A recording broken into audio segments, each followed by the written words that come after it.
Hey everybody, welcome to the C3 Comic Show. Got some breaking news for you. Sony Pictures has actually come to an agreement with Marvel Studios and is going to let Spider-Man actually appear in the Marvel Cinematic Universe. So that's pretty cool, and that tells us two things. Number one, Sony's finally seen the light and they're going to let Marvel fix all their problems. And number two, get ready for the best Stan Lee cameo yet, the amazingly old Spider-Man. In other news, Bryan Singer tweeted out a photo of the X-Men Apocalypse set this week. And just as we all expected, there's a chair in it.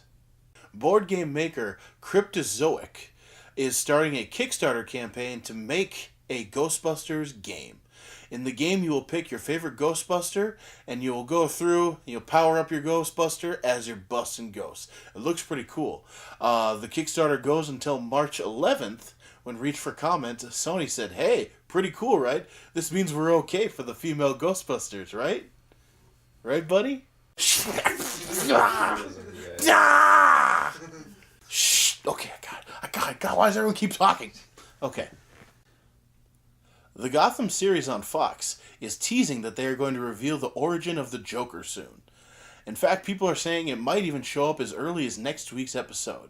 So, you know that really weird kid that keeps shouting about some show? That's what it's about. Hey, Mike, give me some comic book picks. There he is. Hey, what's up, guys? Mike here with a couple more comic picks for you for this awesome month of February. Kicking things off, the follow-up to Legendary, a steampunk adventure from Dynamite Comics. You guessed it, My Gal Vampirella. This time in Legendary Vampirella. Guns, gams, gore, it's got it all. Everything you could hope for in a vampy comic from Dynamite. Check it out. Next up, we've got Amazing Spider-Man, number 14. Why is this important? You've got Spider-Gwen, you've got Silk, you've got Peter Parker, you've got some new villains that you haven't seen before. Needless to say, I'm excited. You should be too. If you haven't read any Amazing Spider-Man yet this year, I highly suggest you pick up volume 1 and 2 of the trade paperback. Get yourself caught up. And then as soon as you're caught up, buy a few issues, get number 14, and then you'll be caught up for when 15 comes out. Gotta love it. Next on the list, for all you people out there that claim we're DC fanboys, look at this, another Marvel comic. This is Guardians of the Galaxy number 24. Following things up with the Black Vortex storyline. If you guys haven't checked that one out yet, I highly suggest you do. In here, it's got all your good times, as the Guardians always tend to bring. I'm not going to ruin anything for you. This cover, we're rocking the Killer Noto variant, so be sure to check with your local retailer on their availability.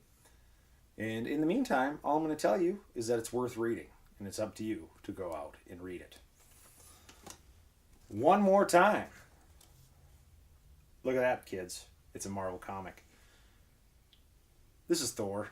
If you haven't picked up Thor yet, I highly suggest you do. I was definitely skeptic when they switched over to the female role, but now as we're moving on to issues 4 and 5 here, all I can say is that it is kick-ass. The art's only getting better, the story's getting better, and needless to say, Marvel's got themselves a good thing. Now let's just see what happens after this whole Secret Wars deal in a couple months. Odds are this title will be going away, but don't quote me on that. Lastly, it just wouldn't be a C3 comic show, and it wouldn't be a pick if I didn't have some Star Wars thrown in. Darth Vader, out this month. Hit up your local retailer as fast as possible. Here's what I'm going to tell you about this book. It's Vader and Jabba. It's Vader and the Emperor. It's Vader and Boba. It's Vader on a planet that he may have referred to in a prior movie. You know where it is. You know the things that he hates. Now he's got a lightsaber. That's all I'm going to tell you. Darth Vader, number 1 from Marvel Comics. Odds are it's already sold out. Go ahead, hit up your local retailer. They can track some down for you. Otherwise, hit up eBay. I believe there's 12 variants offhand. You got your action figure variant. You got your Scotty Young variants. We won't go into all that this month. Needless to say, Darth Vader, number 1, my pick of February. We'll see you guys at the stores. tasty.